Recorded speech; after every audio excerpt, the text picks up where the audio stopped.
Graça e paz, vamos continuar falando sobre estarmos nos purificando, lavando nossas vestes, purificando no sangue do Cordeiro, lavando tanto pela fé, pela conversão, por uma posição de adorar a Deus em espírito e em verdade, de arrependimento interno, quanto também de uma nova vida, mudança de atitude, novo nascimento, nascer da água e do Espírito de Deus. Então, ter o poder para entender a palavra, entender os mandamentos, a vontade de Deus e poder para praticar, para viver. Então, não é só ouvir, mas é ouvir, crer e praticar. Bem-aventurado aquele que ouve a palavra de Deus e a pratica. Então, nós estamos estudando aqui a partir do texto de Apocalipse, capítulo 21, versículo 7, que diz assim: quem vencer herdará todas as coisas, e eu serei seu Deus, e ele será meu filho. Então há uma posição de vencedor, há uma ação, há uma atitude concreta. Você precisa vencer. E exatamente a palavra de Deus está nos definindo, nos mostrando que nós precisamos vencer o mal. Precisamos estar na batalha contra o mal, ser valentes e vencermos o mal. Sou contra o mal que é em mim, diz alguns dos hinos que nós conhecemos. Então, quando entrou lá no Gênesis o conhecimento do bem e do mal, o homem foi expulso do paraíso. Não pelo conhecimento do bem, porém pelo conhecimento do mal, porque ele se tornou conhecedor de coisas destrutivas, de coisas que vão trazer destruição, morte, confusão, vão trazer todas as contendas, a mentira, o pecado. Então isso nos separa de Deus, esse conhecimento do mal, o pecado, o mal que entrou em nós, o pecado pela desobediência, que nos dá o conhecimento do bem e do mal. Então somos lançados fora do jardim e na terra agora, na nossa vida, nós temos um desafio a vencer, uma carreira e um desafio, que é vencer o mal. Então Cristo nos purifica de todo o mal, nós nos arrependemos, nós nos unimos pela fé, mas nós temos que nascer de novo e abandonar o mal, vencer o mal. Vencer o mal também no Apocalipse, e também toda a Bíblia, vai nos falar de purificar nossas vestes, manchadas pelo pecado. Nós não entramos no céu com pecado, no céu não entra pecado, nós temos que lavar nossas vestes no sangue do Cordeiro. Mas pelo Apocalipse, lavar as vestes tem um significado profundo. Não só levantar a mão, ir à frente, escrever o nome no livro e dizer que está salvo. Você tem que vencer o mal em você. Você tem que purificar suas atitudes, sua vida. Você tem que realmente andar no caminho estreito, caminho da justiça, da verdade. É isso que nós vamos trazer na palavra. Então, a partir de Apocalipse 21, 7, é o que vencer. Nós vamos estar mostrando que o vencedor é aquele que, com Cristo, pela fé em Cristo, vence o mal. Vai lavar a roupa suja, vai se purificar no sangue do Cordeiro e vai andar no caminho de Cristo, vai obedecer a Cristo, vai seguir a Cristo por onde ele for. Então é muito mais do que levantar a mão, é viver uma nova vida em Cristo. Então vamos observar agora Apocalipse capítulo 21, a partir então do versículo 22, que diz assim: e nela, na Nova Jerusalém, não vi templo, porque o seu templo é o Senhor Deus Todo-Poderoso e o Cordeiro. Então nós vemos aqui no Novo Testamento, no Apocalipse, esse destaque para Deus, o Pai Todo-Poderoso, e o Cordeiro, e o Filho, e o Herdeiro, o Salvador, o leão da tribo de Judá, aqui no caso, o Cordeiro de Deus que tira o pecado do mundo. Então, realmente, ele tira o pecado. Você nasce de novo, você se arrepende, vive uma nova vida. Tem que haver fruto, tem que haver transformação, tem que estar no caminho estreito. E esta é a cidade que tem a presença de Deus. O Senhor Deus está lá, ele é o templo e o cordeiro.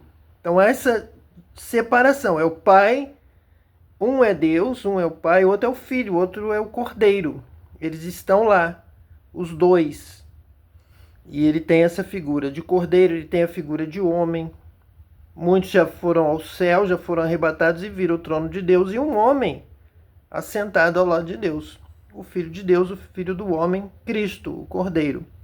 E a cidade não necessita de sol nem de lua para que nela resplandeçam, porque a glória de Deus a tem iluminado. E o Cordeiro é a sua lâmpada. Nós vemos várias descrições do que eu já fui arrebatado, já vi os anjos. Eles não têm clima, não têm sol, não têm chuva, não têm lua, não precisam de estrelas, não precisam de nada para iluminar dia, para fazer separação com a noite. Eles não sentem frio, eles não têm as dificuldades terrenas que nós temos. E nós estaremos então no céu. Veja isso, a Nova Jerusalém, celestial, a cidade celestial, em que não há templo, nem sol, nem lua, porque a glória de Deus a tem iluminado e o Cordeiro é a sua lâmpada. Esse é o céu de adoração, de louvor, de alegria, da presença de Deus, o Pai, e do Filho, o Cordeiro. Ali, ambos, veremos a Deus e veremos ao Cordeiro, o Filho de Deus. E as nações dos salvos andarão à sua luz, e os reis da terra trarão para ela a sua glória e honra. Então o Apocalipse tem uma sequência muito clara de novos céus e nova terra.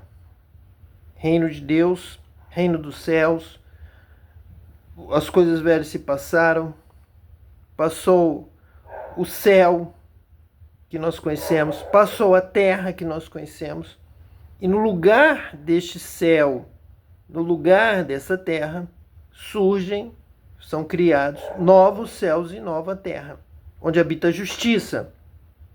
E há uma divisão, os salvos nos céus e os reis da terra. E as suas portas não se fecharão de dia, porque ali não haverá noite. Então no céu não haverá noite, no novo céu. E a ela trarão a glória e honra das nações, a nova terra, nações da terra, reis da terra. Os reis da terra se prostrarão ante ti, Senhor, e os reis da terra trarão para ela a sua glória e honra, para a nação dos salvos, para a Nova Jerusalém, para os que estarão ali, para os santos, para os profetas. Então, todo o livro do Apocalipse trabalha dentro dessa visão, dessa revelação profética de novos céus e nova terra, habitantes no novo céu e habitantes na nova terra. E a ela trarão a glória e honra das nações. Então as nações da terra terão uma chegada, uma comunhão, uma participação na vida celestial mais próxima, um relacionamento total entre céu e terra. Não haverá mais essa divisão que o pecado opera. Então quem vencer, vencerá e habitará a nova terra com total liberdade, entrada no céu, relacionamento, trarão a glória, adorarão a Deus, verão a sua face, habitarão na terra e terão relacionamento direto com o céu. Será tudo novo, as coisas velhas já passaram, eis que tudo se fez novo. Então é um novo modelo, agora é um modelo também espiritual. Estarão todos em espírito, e essa relação, essa ligação do céu e terra não será a que nós temos hoje, com todo o distanciamento, toda a separação da carne e do espírito, das trevas, do dia, da noite. Então haverá uma comunhão absoluta em espírito. Embora habite na terra, mas terá total entrada e comunhão com os céus. E não entrará nela coisa alguma que contamine e cometa abominação e mentira, mas só os que estão inscritos no livro da vida do Cordeiro. Então aqui mais uma vez também menciona o lavar as vestes. Quem são aqueles que estão ali diante de Deus? Os que lavaram as suas vestes. Suas vestiduras foram purificadas. E não entrará nela coisa alguma que contamine e cometa abominação e mentira. Então, realmente, somente os que vencem o mal da mentira, das abominações, da contaminação, da violência, da maldade, de todo pecado, da prostituição, da idolatria, tudo que o Apocalipse vai repetindo, enumerando várias vezes. Aquele que ama e pratica mentira não entrará, será lançado no lago que arde com fogo e enxofre. Então nela não entrará coisas contaminadas. Então nós temos que lavar nossas vestes. Para entrar ali, você tem que ser lavado e remido pelo sangue do Cordeiro. Lavou, purificou e manteve limpa. Não se contaminou novamente. Está obedecendo, está batizado com o Espírito Santo, está em espírito em verdade, conhece a Deus, guarda os seus mandamentos, vive para Ele, adora somente a Deus, louva a Deus, adora a Deus em espírito em verdade. Tem uma nova vida, teve um novo nascimento em Cristo e lavou as suas vestes, está lavado. Esse é o vencedor. Você tem que se lavar, você tem que lavar suas vestes, você tem que se purificar. Não é dizer que passou pelo batismo e foi purificado. Você não pode deixar a mentira dominar sua vida, a maldade, a violência, a prostituição, o desprezo ao seu irmão. Se você é nascido de Deus, você ama o seu irmão. E algo que nós vamos então continuar observando agora em Apocalipse capítulo 22, esta purificação. Nela não entrará coisa alguma que contamine e cometa abominação e mentira. Então você já sabe que você tem que vencer a mentira na sua vida. A mentira contra Deus, a mentira da idolatria, a mentira do pecado, a mentira lá do diabo, lá no Jardim do Éden, contra a palavra de Deus. Você tem que andar de acordo com a palavra de Deus, guardar os seus mandamentos, obedecer a Deus. Esse está inscrito no livro da vida do Cordeiro. É o que realmente segue o Cordeiro. É o que não só pelos lábios o confessa, mas de coração. Crê. E crendo, obedece. Não é só crer e confessar com a língua, mas é no seu coração realmente seguir a Cristo, obedecer a Cristo, andar no caminho que Ele ensinou. Como temos aqui sempre repetido, bem-aventurado é aquele que ouve e pratica a sua palavra. Quem só ouve e diz que crê, até o diabo pode dizer isso. Mas aquele que ama, o diabo não ama. Aquele que obedece, o diabo não obedece.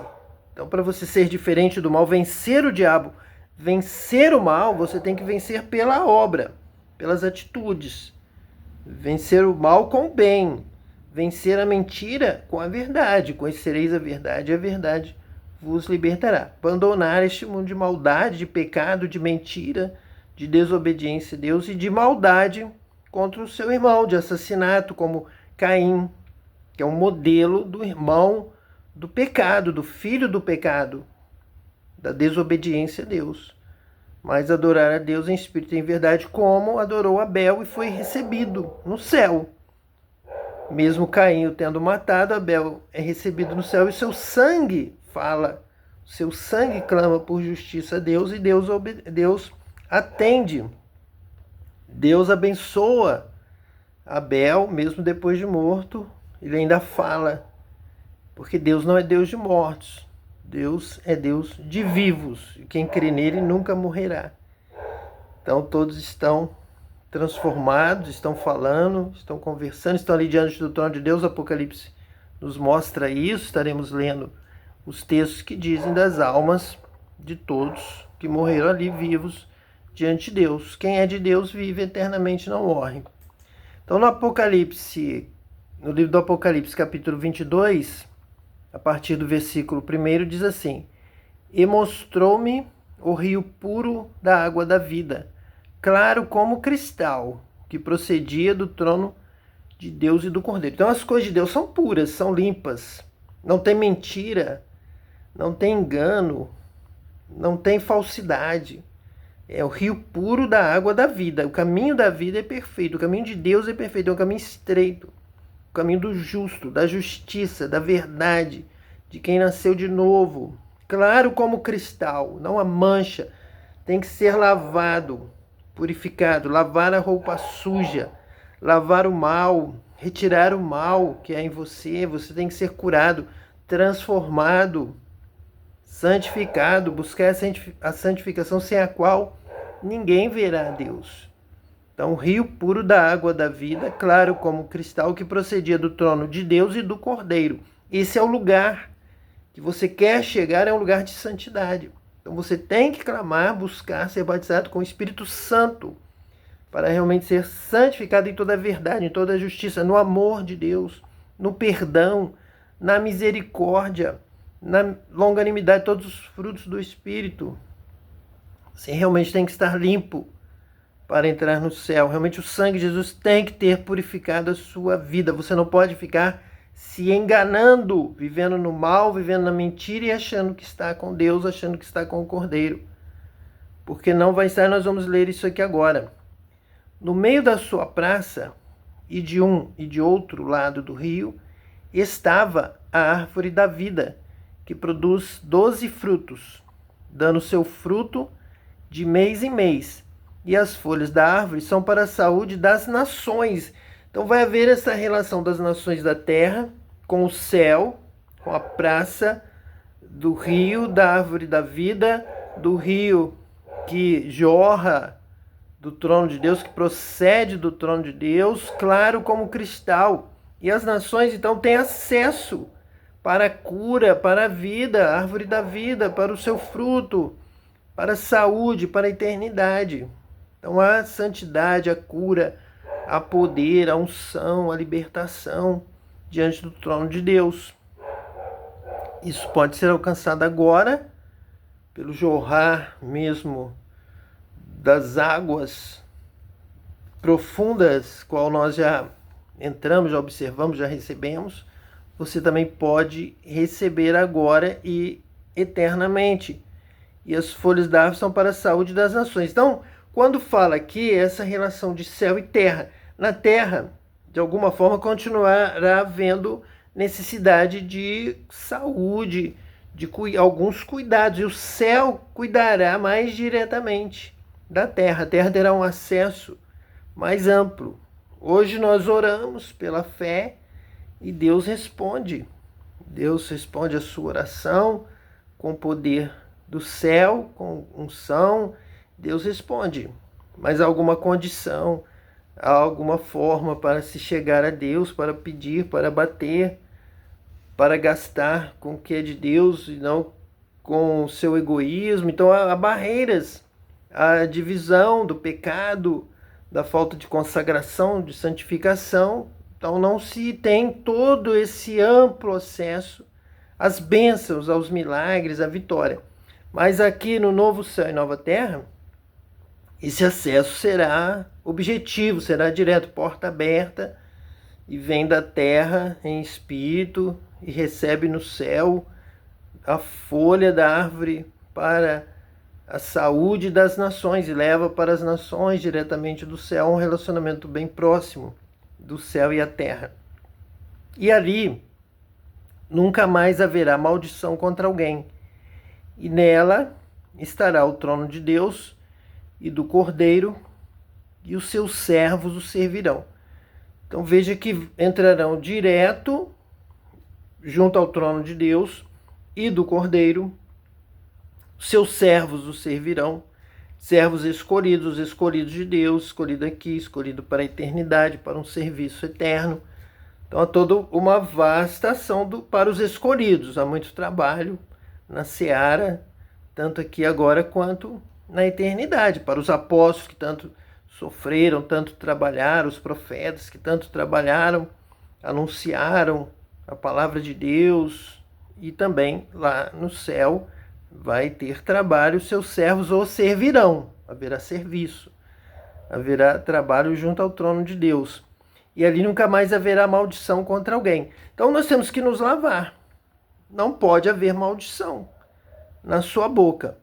Como que uma boca que profere bênção, a mesma boca profere maldição, a mesma fonte que deveria jorrar um tipo só de água, água pura, água limpa, água que sacia a sede, água da vida, vai também produzir morte, maldição, com inveja, com contenda, com mentira, com todo tipo de maldade, de perseguição, não querendo ver alegria na vida do irmão, então com maldição contra os irmãos, não querendo que o irmão seja tão feliz como ele é, que tenha tanta bênção como ele tem.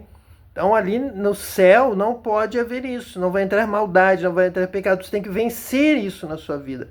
Você tem que vencer isso agora. Hoje é o momento, é sempre agora, não pode deixar para depois. Já deveria ter vencido antes, mas então chega a oportunidade para você pedir a Deus, orar agora, clamar pelo sangue de Jesus, purificar de todo pecado e você vencer mesmo o pecado. Vencer este espírito maligno que leva você a proferir palavras de maldição. Palavras de que o seu irmão vai perder, de que ele nunca será feliz, porque você não suporta vê-lo feliz. Você não quer saber que ele ganha mais do que você, que ele tem mais do que você, que ele é mais feliz do que você, que a família dele está mais feliz do que a sua. Então isso tudo leva a maldição, essa contenda, esta grave consequência da rivalidade, da inimizade. Então Deus está querendo que você perdoe seu irmão, ame seu irmão, ore pelo seu irmão, ore até pelo que te persegue, ore até pelo que te maldiz. Se alguém vem lançando maldição contra a sua vida, você é filho de Deus, do Cordeiro, lance palavras de bênção, abençoe. Você vai mudar, você vai melhorar, você vai conseguir se converter, você vai se transformar, você vai parar de amaldiçoar os outros, você vai deixar de ser mal. Você precisa vencer. Ao que vencer, quem vencer herdará todas as coisas. Você precisa vencer. Se você não vencer o mal, com este mal, com essa maldade, malícia, malignidade, mentira, com toda essa sujeira, você não vai entrar no céu. Você não estará no livro da vida. Não vai entrar contaminação na cidade celestial, no novo céu e na nova terra. Serão lançados fora. Por isso nós estamos aqui trabalhando pela purificação, para lavar essa roupa suja. Você precisa ser purificado. Então vamos falar um pouco mais sobre essa questão da maldição. Ali nunca mais haverá maldição contra alguém. Então é um problema muito sério essa maldição contra os outros. O próprio apóstolo João diz que você bendiz a Deus, louva a Deus, adora a Deus, diz que depende de Deus, quer bênçãos de Deus, quer ser filho, filha de Deus, mas com a mesma boca que você está bendizendo, glorificando a Deus, você amaldiçoa o seu irmão, o seu próximo, criados por Deus, a imagem e semelhança de Deus. Então Deus é o mesmo Deus que recebeu ali a sua bênção, a sua adoração, o seu louvor, é o mesmo Deus que está acompanhando, que você está amaldiçoando constantemente o próximo, o irmão, o vizinho, o familiar, o colega, o conhecido, alguém que você inveja, alguém que você não admite que ele seja feliz. Você faz de tudo para prejudicar essa pessoa. Você amaldiçoa com os lábios e você não tem a mínima boa vontade, não ajuda. Se o ver cambaleando, você vai empurrá-lo para ele cair mais rápido, você tenta prejudicá-lo, você age dessa forma e você acha que você está indo para o céu, que você vai entrar no céu, que Deus está se agradando de você. Nós vemos isso claramente lá no texto de 1 Coríntios 11, onde Paulo fala sobre a ceia do Senhor e diz que muitos estão ficando doentes, como dormem, alguns estão morrendo espiritualmente, porque vão à ceia para ter um encontro com Deus, para agradar a Deus, para se alegrar, e não pensam no seu próximo. Não veem que o próximo está ali compartilhando do pedaço de pão, partir do mesmo pão, simboliza da comunhão com Cristo, de sermos um, de termos que viver em união, orando um pelos outros, ministrando alegria na vida do outro, a mesma alegria que nós queremos para nós, nós temos que querer para o nosso irmão. É isso que Deus quer. Você louve a Deus e seja amigo, ame o seu irmão, ame a Deus e ame o seu próximo. Não pode achar que só amando a Deus já está feito, Deus já está se agradando de você. Não, você não pode ter palavras de maldição contra ninguém. Ali nunca mais haverá maldição contra alguém. Então não vai entrar e não vai permanecer. Não vai ficar.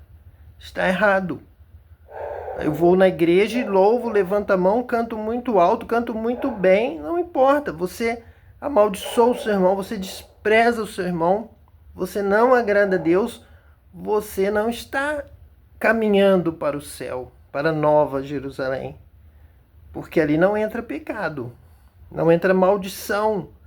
Então, o que amaldiçoa não é bem-vindo na presença de Deus. É bem-vindo o que ama ao seu próximo.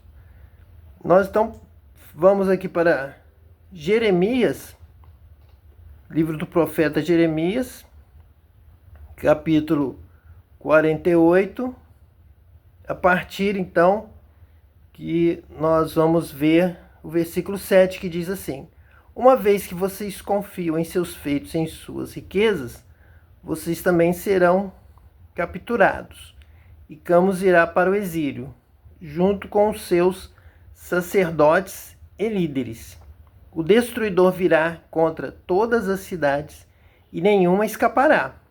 O vale se tornará ruínas, e o planalto será destruído, como o Senhor falou. Então nós aqui temos uma ilusão de um povo que achava que estava ficando rico, que estava bem, mas serão destruídos.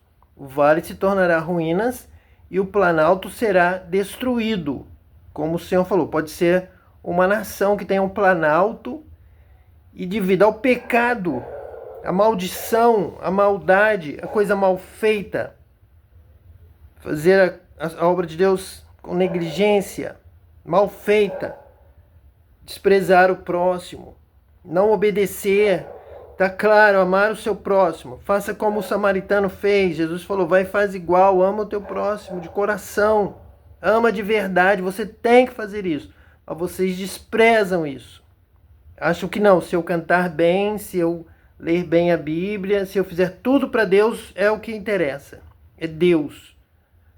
O próximo não importa, o próximo não vai me levar para o céu, o próximo pode ser a causa de você ir para o inferno. Mas quando é que a Bíblia diz? Jesus disse isso. Ele contou uma vez uma parábola sobre um homem rico e um pobre Lázaro. E disse que o rico se banqueteava e ele festejava, se alegrava. Então ele se achava abençoado.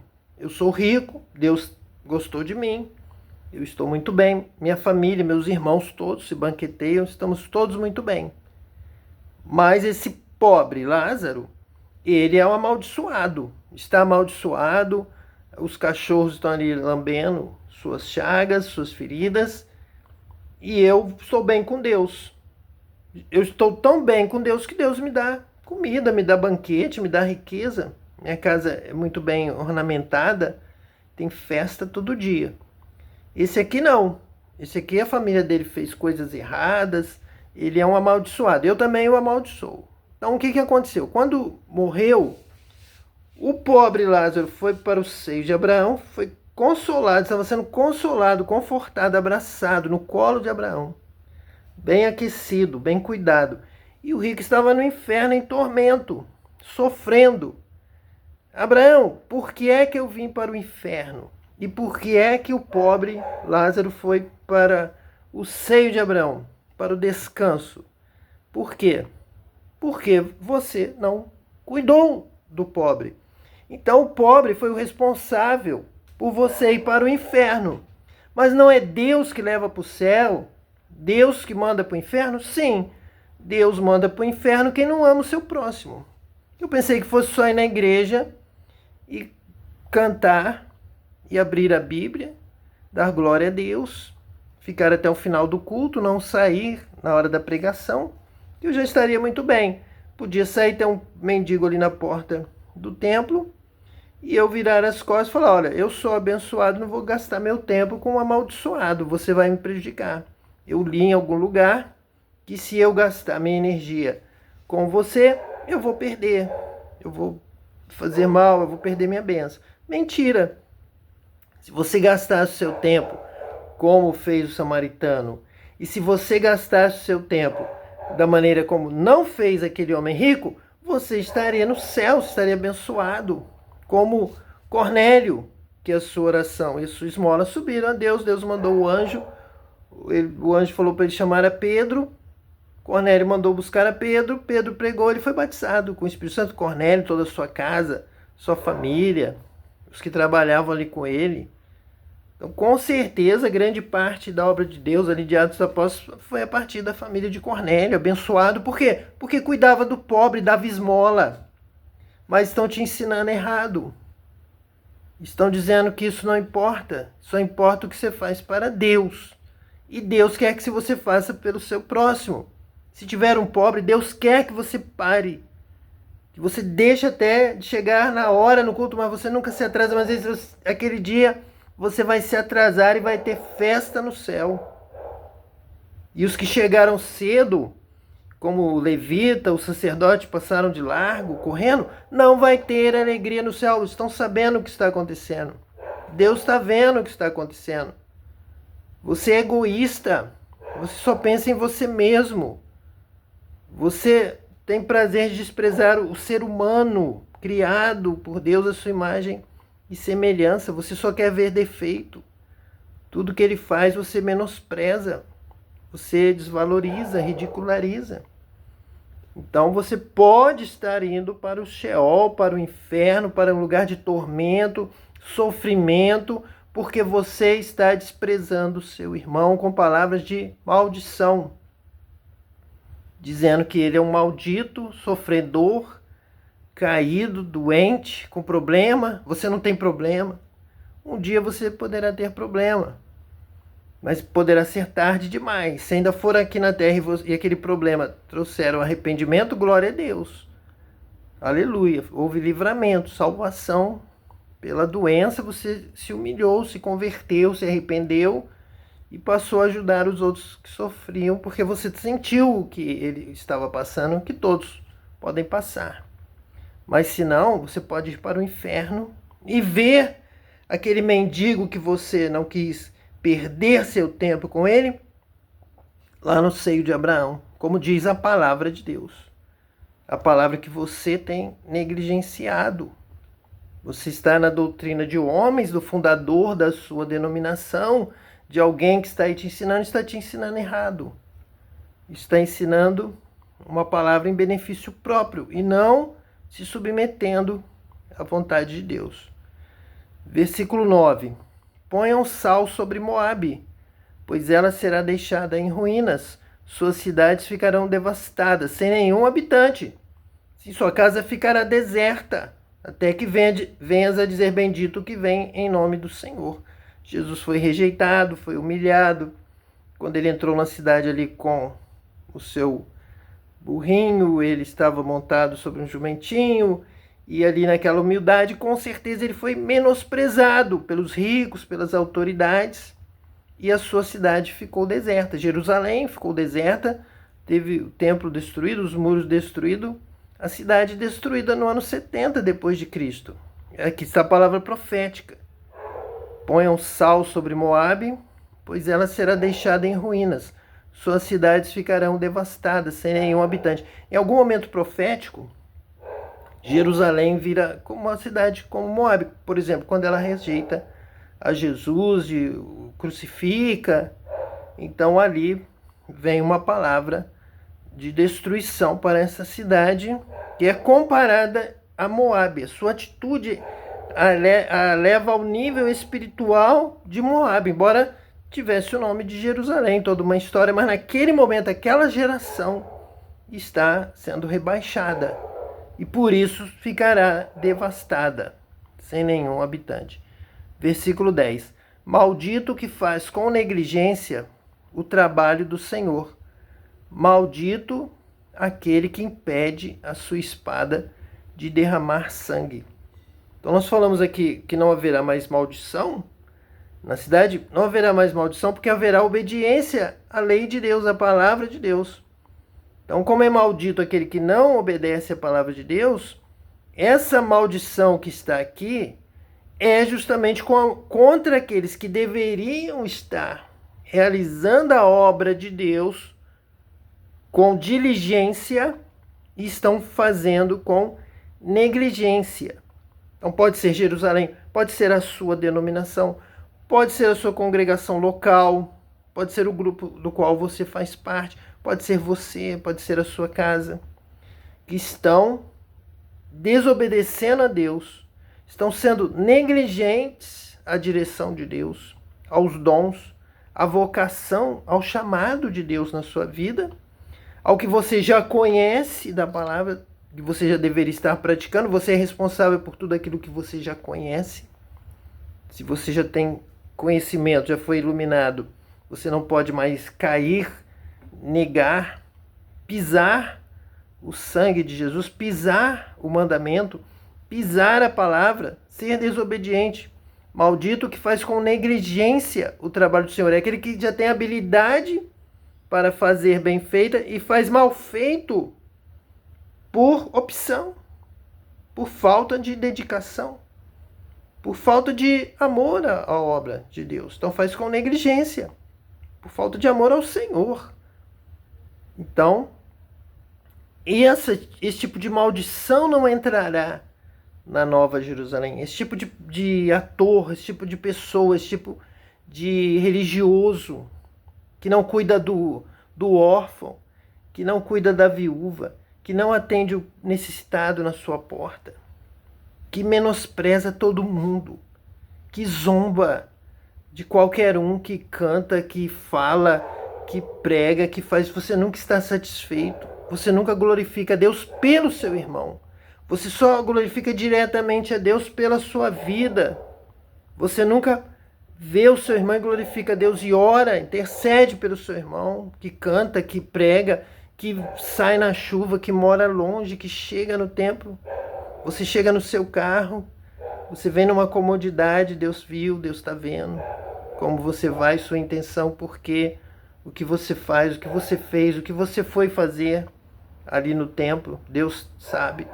E o seu irmão vem caminhando, vem às vezes na chuva, vem pisando na pedra, vem correndo risco, chega cansado, chega suado e vai lá adorar a Deus, vai lá porque ama a Deus, serve a Deus, se dedica. Ele não está ali fazendo a obra de Deus, o trabalho do Senhor com negligência. Ele realmente está se dedicando. Ir ali já é uma obra de dedicação e ele faz mais, ele vai além, e ele ajuda, e ele socorre, ele apoia. E como ele vem caminhando, ele vê pessoas, ele encontra com pessoas na rua, ele vê necessidades e ele se compadece e ele ajuda. E você não vê, você vem no seu carro, você não para ninguém, você não ajuda ninguém, você só se cuida, se perfuma e chega cheirando bem na igreja e entra no culto para ser visto pelos outros. Deus sabe, Deus está vendo. Então esse tipo de maldição, maldito que faz com negligência o trabalho do Senhor. Você vai dar a Deus o que sobra, o mínimo, o que não te incomoda, o que não te custa nada. E vai aquele outro e dá o que vai lhe faltar. Ele vai deixar, Deus sabe. Ele vai deixar de comer, vai deixar de comprar alguma coisa, mas ele ama Deus. Ele ama a obra de Deus. Então ele não faz com negligência, ele não oferta com negligência. Ele não vai com negligência, ele vai com esforço, com dedicação, como o samaritano fez. Olha, se ele tiver mais algum gasto, gaste, que depois eu vou pagar. Eu vou fazer o dobro. Eu vou ajudar ainda mais, eu vou além. Não vai ser só isso. Esse, como o samaritano, não está fazendo a obra de Deus com negligência, como Cornélio, que orava e dava esmola. Aí está o ponto. É isso que falta para muitos. Orar e dar a esmola. Às vezes ora e não recebe, porque ora para gastar consigo mesmo, com seu ventre, com seu interesse, e tem um relacionamento de interesse com Deus, e todas as pessoas poderão roubar a sua bênção, poderão desviar a atenção. Então você quer até, diante de Deus, falar mal dos outros, ver se Deus pensa mal dos outros para que tudo venha sobre você. Deus não vai fazer isso. Maldito aquele que impede a sua espada de derramar sangue. Ali, nesse contexto, estava falando da fidelidade justamente numa campanha, numa batalha, em que os povos se uniram e esperavam de Moabe, esperavam daquela nação, esperavam de Camus e esperavam também de Israel que houvesse uma fidelidade na batalha, na peleja, que eles se unissem e derramassem o sangue do inimigo para vencer o mal, para vencer o pecado, para o sangue de Cristo ser abundante sobre muitas vidas, mas eles foram negligentes, até mesmo na batalha não foram confiáveis, e aí um povo foi derrotado pela negligência do outro, e muitas pessoas estão caindo pela negligência do seu irmão, que poderia avisar, poderia ensinar, poderia pregar, poderia visitar, poderia socorrer, poderia levar no colo até a estalagem, pagar a hospedagem, pagar o remédio para o próximo, o alimento, como o rico poderia dar alguma coisa para o pobre Lázaro. Negligentes. Então ali a maldição. Havia a maldição do rico contra o pobre. E ali não a bênção de Deus. E fica de fora. E vai para um lugar de tormento, de sofrimento. Versículo 11. Moabe tem estado tranquila desde a sua juventude, como o vinho deixado com seus resíduos. Não foi mudada de vasilha em vasilha. Nunca foi para o exílio, por isso o seu sabor permanece o mesmo e o seu cheiro não mudou. Então, Moabe não sofreu como outros sofreram, como o pobre sofria, o rico que se banqueteava. Ele nunca sofreu. Esse é o seu problema. Ele não se compadece, ele não sentiu a dor, a possibilidade do ser humano sofrer, estar enfermo, precisar de ajuda, não poder trabalhar, precisar de socorro. E o rico, então, como Moabe, se tornou negligente, se tornou soberbo.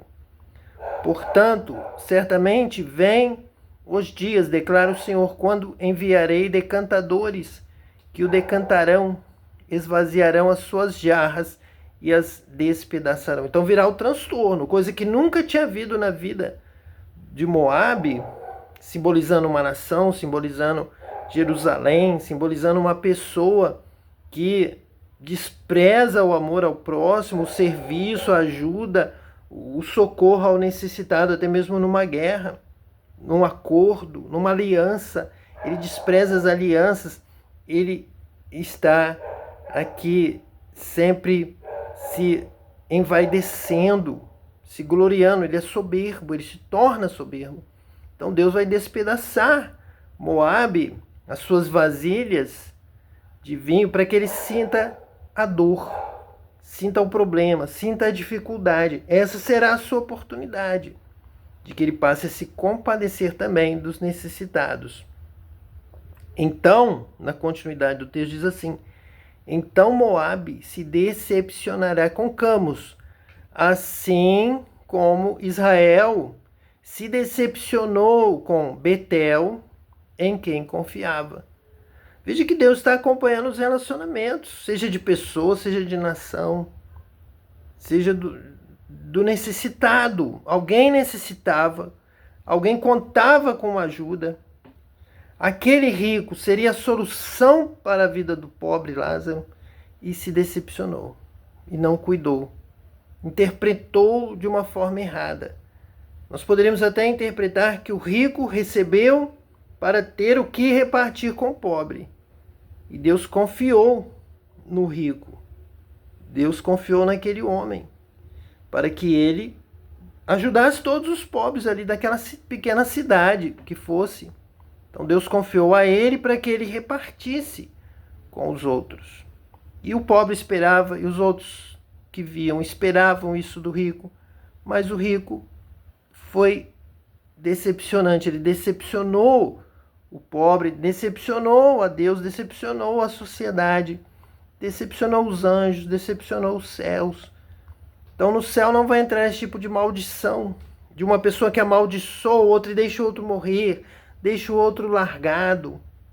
O rico deixou Lázaro morrer. Mas Cornélio não.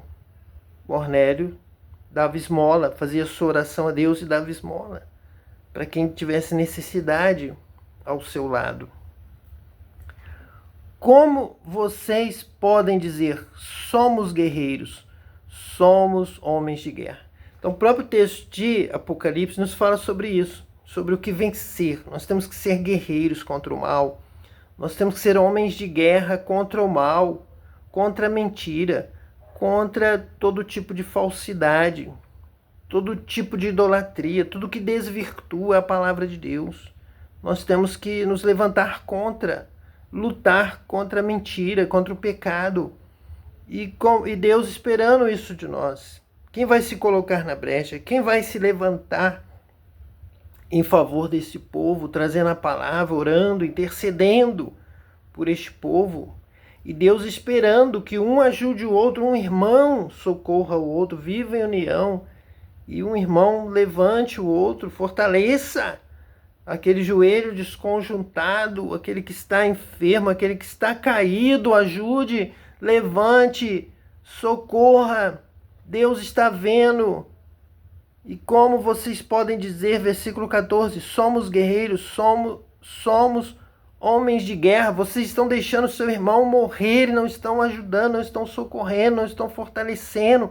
Que tipo de guerreiro é este que não se levanta para lutar em favor da sua família, da sua nação, do seu povo? Como são homens de guerra? No nosso caso, de lutar constantemente contra a sujeira, contra a imundície, contra o pecado, contra a mentira que separa o homem de Deus, separa a humanidade de Deus. Nós temos que estar constantemente nessa batalha contra o mal, nessa luta contra a mentira, contra todas essas formas que nós temos visto de desvios, de roubos e tantas coisas ruins que acontecem às vezes na nossa nação. Nós temos que ser guerreiros contra o mal, contra o roubo, contra o engano, contra a injustiça. Temos que ser homens de guerra na batalha contra o mal, ser valentes. Moabe foi destruída e suas cidades serão invadidas.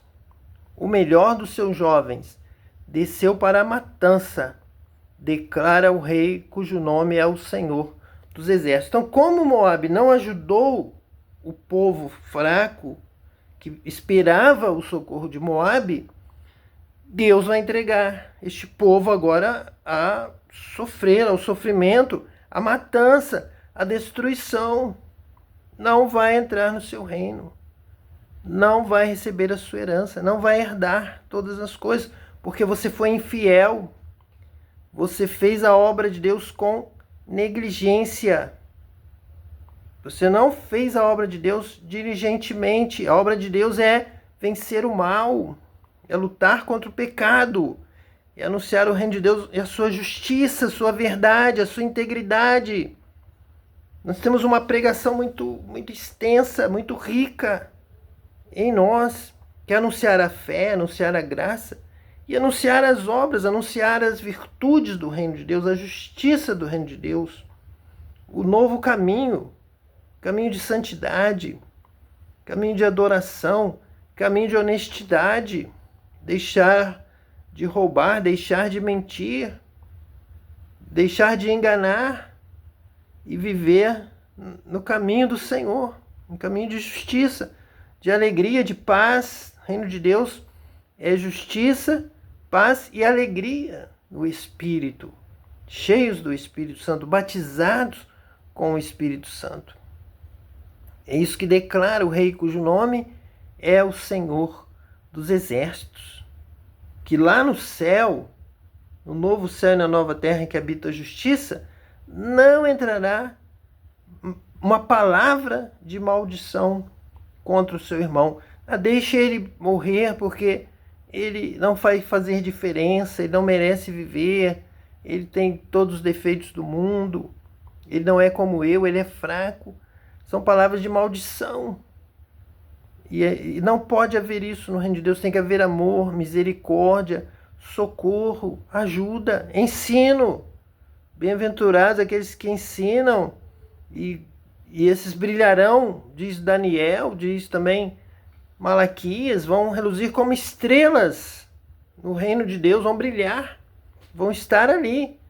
Nós vimos que há lugar para os escolhidos ali no céu, os seus servos servirão aqueles que a muitos ensinaram a justiça, o amor, o perdão, a verdade, a misericórdia, aqueles que levantaram a muitos, fortaleceram muitos que estavam prestes a morrer, e você conseguiu fazê-lo levantar e viver uma nova vida, uma vida na luz, sendo luz do mundo, sal da terra, tendo a justiça que excede muito a dos escribas, dos fariseus, realmente andando, vivendo como Jesus viveu no seu caminho, na sua justiça, na sua verdade, no seu amor. É isso que nós precisamos ensinar. Temos uma pregação muito longa de ensinamentos dessa nova vida em Cristo, e também de batismo com o Espírito Santo, direção do Espírito Santo, porque aqueles que são guiados pelo Espírito de Deus, esses são filhos de Deus. E nós temos que anunciar o batismo com o Espírito Santo. Temos que levar ao mundo esta mensagem e anunciar que Deus quer derramar o bom Consolador. Deus quer que todos recebam o bom Consolador, que Ele habite em você, que Ele esteja com você hoje e eternamente. Em nome de Jesus, o Messias. Amém.